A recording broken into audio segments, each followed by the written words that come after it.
నాకు అధికారం ఉన్నది,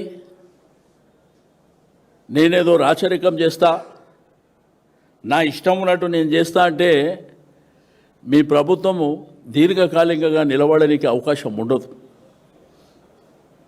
ఈరోజు సమాజం, ప్రజలు అందరు చూస్తున్నారు అసలు ఈ రాష్ట్రంలో ఏం జరుగుతుంది.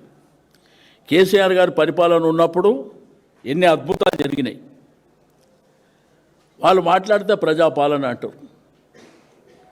అసలు ఏ ప్రాజెక్టు మీ ప్రభుత్వం లోపల ఇప్పటి వరకు ఒక ప్రాజెక్టు మేము స్టార్ట్ చేసి కంప్లీట్ చేసిన ఒక ప్రాజెక్టు పేరు చెప్పండి.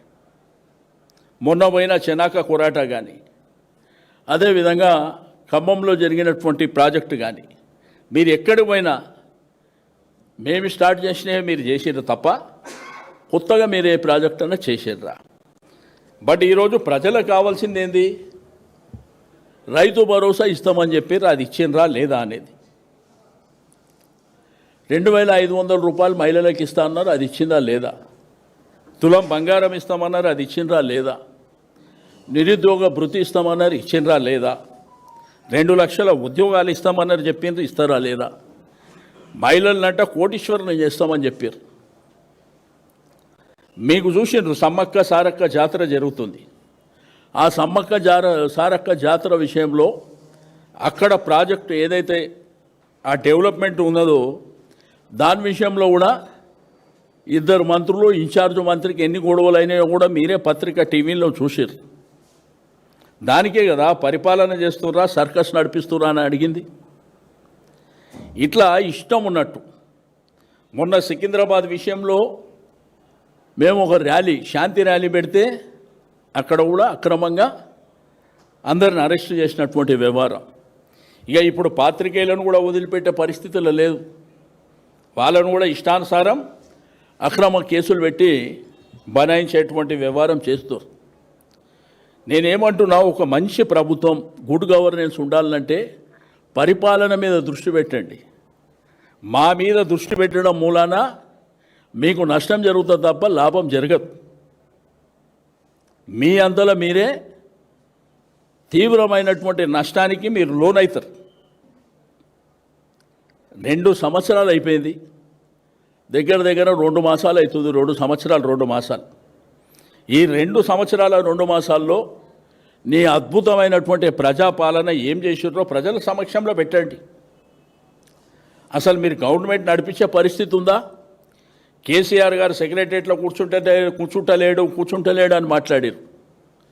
కేసీఆర్ గారు సెక్రటరియటే పోడు, అంత పెద్ద సెక్రటరియట్ కట్టిండని మాట్లాడారు. మీరు కూర్చుంటుర్రా?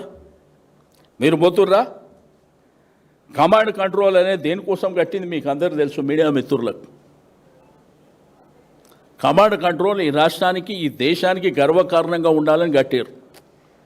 ఆయన ముఖ్యమంత్రి గారు అక్కడ పోయి ఏవో రివ్యూలు పెడతారు. మొన్నటికి మొన్న ఆయన ఫుట్బాల్ ఆడుతాడు. ప్రజల్ని ఫుట్బాల్ ఆడడానికి అధికారం ఇవ్వలే. మళ్ళీ ఏదో అమెరికా యూనివర్సిటీ పోతుండట. ఒక్కటి, నేను కాంగ్రెస్ పార్టీకి, కాంగ్రెస్ ప్రభుత్వానికి ఇది సరైనటువంటి పరిపాలన కాదు. ఈ విధంగా ఏంటంటే 8-9 గంటల కాలయాపన. ఫోన్ ట్యాపింగ్ అనేది ఎప్పుడు కూడా రాజకీయ నాయకులకు సంబంధించింది ఉండదు. ఆ వ్యవహారం అంతా అధికారుల సమక్షంలోనే, దానికి ఒక 4-5 మంది కమిటీ ద్వారానే ఈ కార్యక్రమం అంతా జరుగుతుంది. ముఖ్యమంత్రి గారికి, మంత్రులకు సందర్భాన్ని బట్టి సమ్ ఇన్ఫర్మేషన్ ఇస్తారు. అది ఏ ప్రభుత్వాలు అయినప్పటికీ. కానీ దీన్ని మీరు ఒక టీవీ సీరియల్ మాదిరి సంవత్సరాల తరబడి ఈ డ్రామా కంపెనీలు నడిపించి తర్వాత అక్కడ జరగని విషయాలన్నీ లీకుల ద్వారా బయటికిచ్చి దాంతో మీరు ఏం సాధించాలనుకుంటున్నారో ఇక్కడ ఉన్న రాష్ట్ర ప్రజలకు ఏం అర్థమైతలేదు.